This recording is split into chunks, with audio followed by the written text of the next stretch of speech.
Good evening, everyone. This is Jessica with the second mini project of the semester. I decided to tackle the technical paper this go around, so here are my findings on psychoacoustics.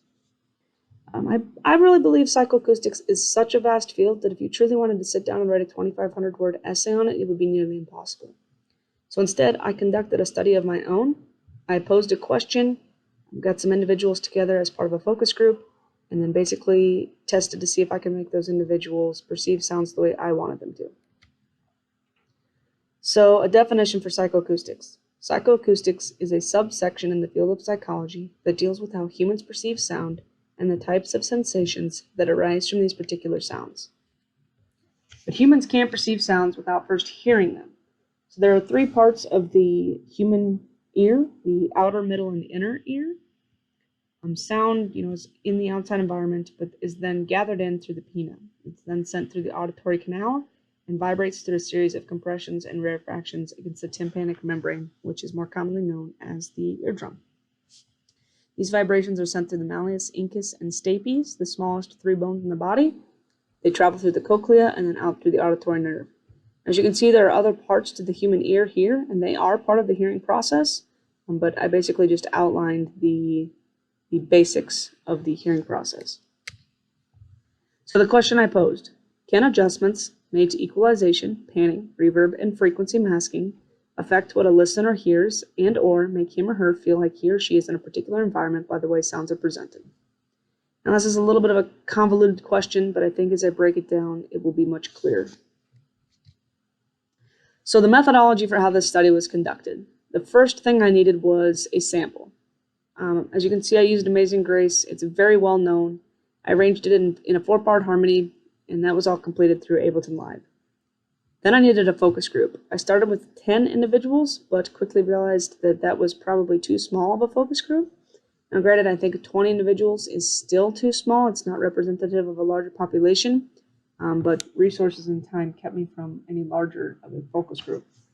These 20 individuals have a varying level of musical training, anywhere from listening to music on the regular in their car on the way to work, all the way up to a few individuals receiving a bachelor's degree in music. Like I said in the posed question, the 3 metrics that I'm evaluating are equalization, spatial location, which is the panning and reverb, and then finally masking.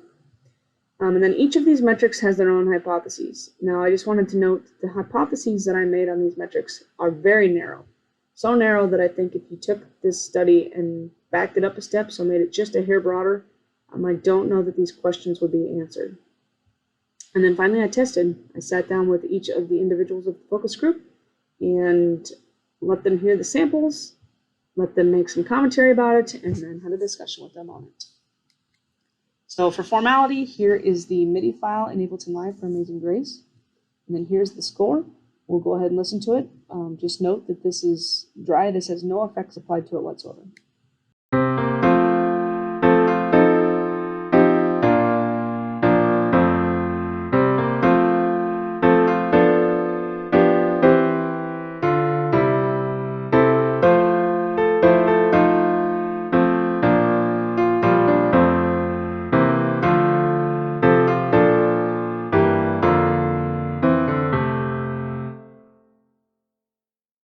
So to reiterate, the audio effects that I used were equalization, reverb, and panning, which follow under the spatial location metric, and then frequency masking.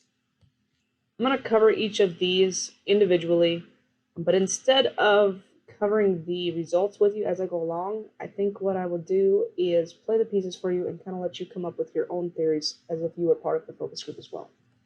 So for equalization, I used the snare EQ2, snare EQ3, and the kick EQ1, which are all found under the EQ8 drum subsection. So let's go ahead and listen to what this sounds like now.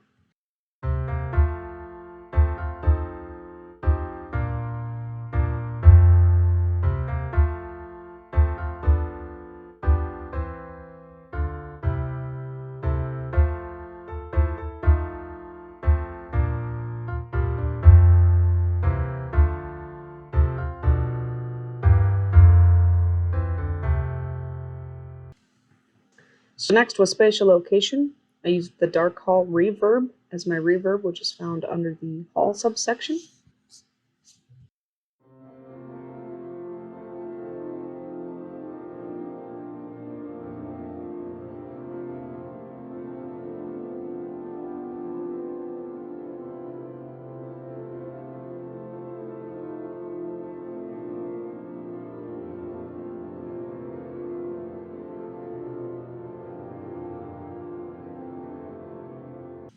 and then the subtle stereo panning, which is found under the auto pan subsection.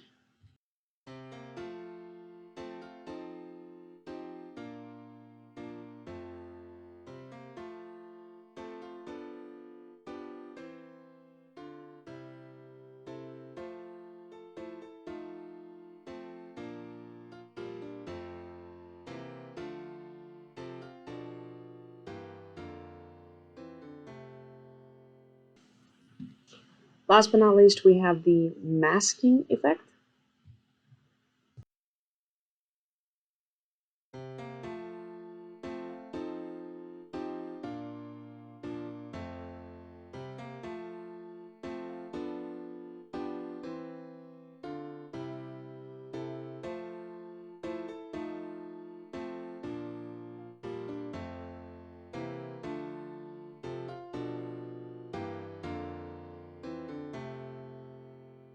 So the results from these three metrics. Now, as I did this study, I asked the questions shown per metric right after my participants listened to that particular sample. So for equalization, I asked how many instruments did you hear in this track? Now, if you recall, there was a very punchy bass. So basically that was the hammer of the piano instrument applied, basically just accentuated. My hypothesis was people would answer with more than one. I was thinking piano and a kick drum. The results, less than a majority responded with 1+. I think if you noticed that kick drum followed the rhythm of the melody exactly, because of course it's the hammer being accentuated, and I think that threw a lot of people off. People weren't really sure what exactly they were hearing, but they were confident that they were not listening to two different instruments. Then spatial location, first reverb. Is this the sound you would expect to hear if you stepped into the lobby during a live indoor concert? I hypothesized the answer would be yes. A majority of the results were yes.